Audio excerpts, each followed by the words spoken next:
Assalamualaikum warahmatullahi wabarakatuh. Salam jumpa buat anak-anak semua. Hari ini ketemu lagi dengan pembelajaran IPA. Bagaimana kabar kalian? Saya harap kalian semua dalam kondisi sehat. Sebelum kita mulai pelajaran hari ini, marilah kita berdoa dulu supaya pelajaran kita hari ini bisa berjalan dengan lancar. Kita buka dengan suratul Fatihah. Al-Fatihah.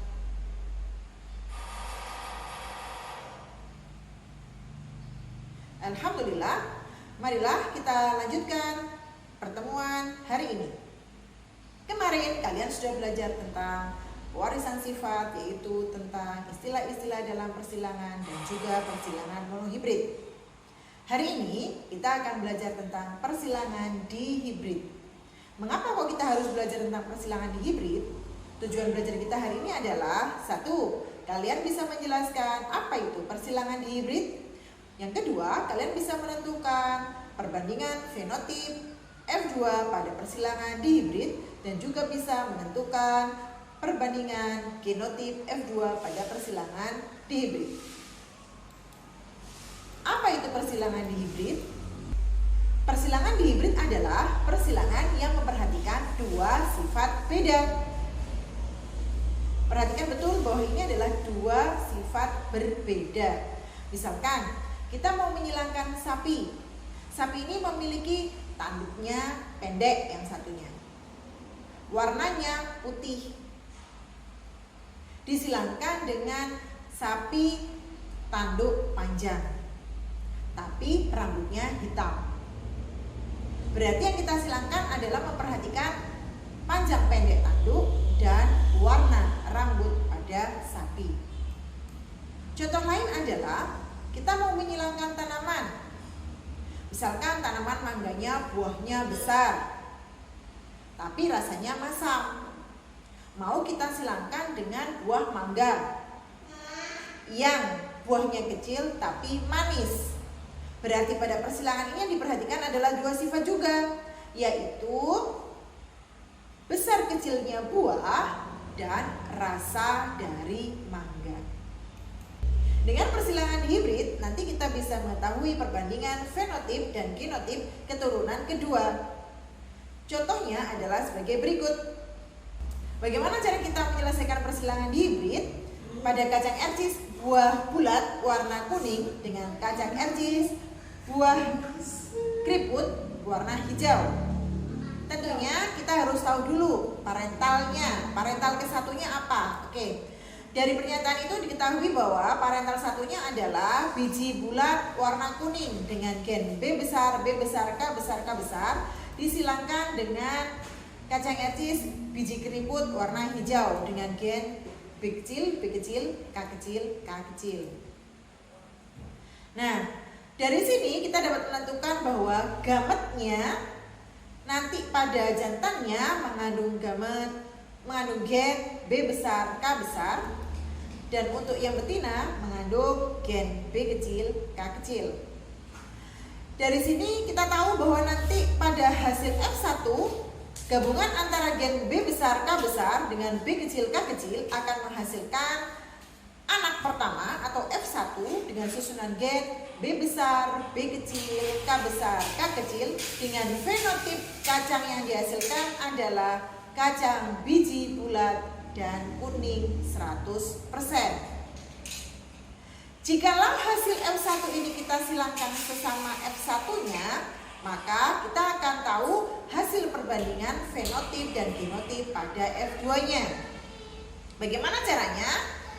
Kita tentukan dulu parental keduanya. Parental kedua ini kita ambil dari F1, yaitu individu dengan komposisi gen B besar, B kecil, K besar, K kecil. Induk jantannya juga sama, induk betinanya juga sama, memiliki komponen gen B besar, B kecil, K kecil, K besar, K kecil. Dua-duanya memiliki fenotip bulat kuning. Nah, setelah itu kita tentukan gamet 2-nya. Bagaimana cara menentukan gamet 2? Dari induk jantan yang memiliki komposisi gen B besar, B kecil, K besar, K kecil, maka gamet pada sel kelaminnya nanti akan mengandung variasi gen, yaitu yang berisi dua sifat, yaitu bentuk dan warna. Ada komponen B besar, K besar pada gametnya, kemudian ada B besar, K kecil, ada B kecil, K besar, dan B kecil, K kecil. Ini juga berlaku untuk induk betina.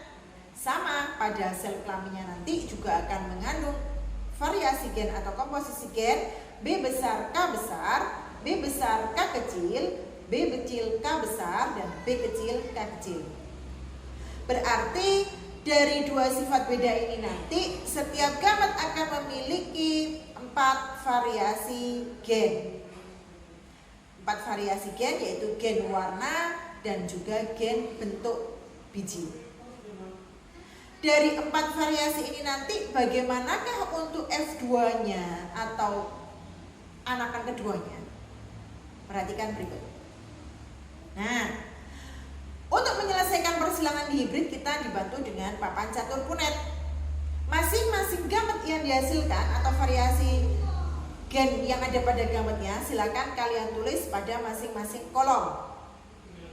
Ada 4 kolom ke kanan, kita isi dengan B besar, K besar, B kecil, K besar, B besar, K kecil, B kecil, K kecil. Untuk yang betina, kolom ke bawah 4 kolom, 4 kotak itu ya. Kita juga isi dengan variasi gen yang sama, yaitu B besar, K besar, B kecil, K besar, B besar, K kecil, B kecil, K kecil. Nah, dari sini nanti kita tuliskan seluruh variasi kombinasi gen yang terbentuk. Antara kotak B besar dan K besar, jika ketemu dengan kotak B besar juga dan K besar juga, akan dihasilkan variasi gen B besar, B besar, K besar, K besar. Kotak berikutnya, pertemuan antara gen B kecil K besar dengan gen B besar K besar akan menghasilkan variasi gen B besar, B kecil, K besar, K besar. Untuk kotak yang ketemu antara variasi gen B kecil, B besar, K kecil dengan B besar, K besar, dihasilkan variasi gen B besar, K besar, K kecil. Untuk kotak variasi gen B kecil, K kecil, jika ketemu dengan kotak B besar, K besar, akan menghasilkan variasi gen B besar, B kecil, K besar, K kecil, dan seterusnya sampai ada 16 variasi gen yang dihasilkan. Paling akhir pada kotak B kecil, K kecil ketemu dengan kotak B kecil, K kecil akan dihasilkan variasi gen B kecil, B kecil, K kecil, K kecil, yang semuanya merupakan gen yang resesif karena semua dituliskan dalam huruf kecil. Nah, dari pertemuan seluruh variasi gen di masing-masing kotak, maka akan dihasilkan perbandingan genotip, yaitu B besar, K besar, K besar sejumlah 1 bagian. Kemudian ada komposisi gen B besar, K besar, K kecil 2 bagian. Kemudian ada variasi gen B besar, B kecil, K besar, K besar 2 bagian. B besar, B kecil, K besar, K kecil 4 bagian. B besar, K kecil, K kecil 1 bagian. B besar, B kecil, K kecil, K kecil 2 bagian, dan B kecil, K besar, 1 bagian, B kecil, K besar, K kecil 2 bagian, dan yang terakhir untuk yang susunannya gen resesif yaitu B kecil, K kecil, K kecil akan ketemu 1 bagian. Nah, ini untuk perbandingan genotipnya. Ya, jadi bisa kalian lihat perbandingannya 1 banding 2 banding 2 banding 4 banding 1 banding 2 banding 1 banding 2 banding 1. Bagaimana dengan fenotipnya? Untuk fenotipnya kita harus ingat gen yang dituliskan dengan huruf besar adalah gen dominan, sehingga selalu kuat, selalu menang menutupi gen yang dituliskan dengan huruf kecil, yaitu gen resesif. Sehingga sifat yang dituliskan dengan huruf besar akan selalu menang. Contoh misalkan, ada B besar dipadukan dengan B kecil, maka B kecil akan tertutupi. Gen B besar menutupi gen B kecil. Artinya kalau ada gen gen bulat ditentukan dengan gen B besar menutupi gen B kecil yang menentukan biji keriput, maka variasi gen B besar dan B kecil akan menghasilkan biji bulat, bentuknya bulat bijinya. Sama juga dengan warna. Kalau gen K besar bergabung dengan gen K kecil, maka gen K kecil akan tertutupi oleh gen K besar karena gen K besar itu dominan. Jadi kalau ada gen K besar menentukan warna kuning, gen K kecil menentukan warna hijau, maka akan dihasilkan biji kacang berwarna kuning. Warna hijau tertutupi oleh warna kuning karena kuning bersifat dominan.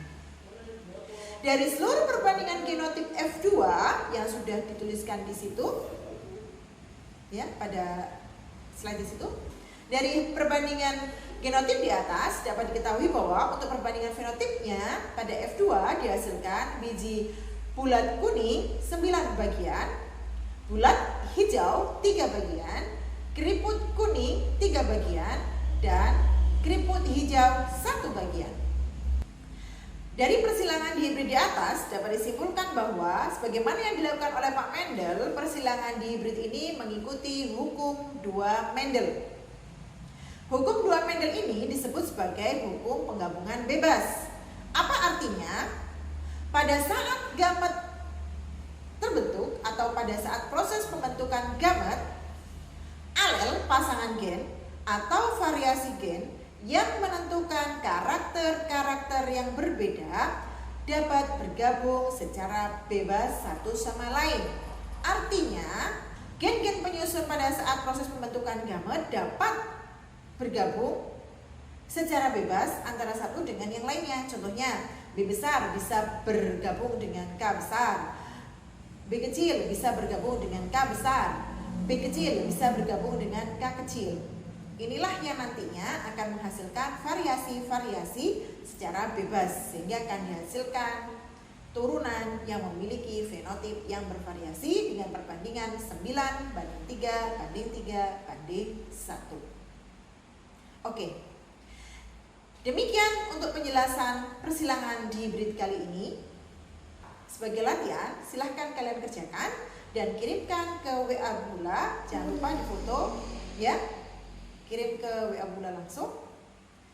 Dan sebelum kita akhiri pembelajaran hari ini, marilah kita tutup pembelajaran hari ini dengan bacaan hamdalah. Alhamdulillahirabbil alamin.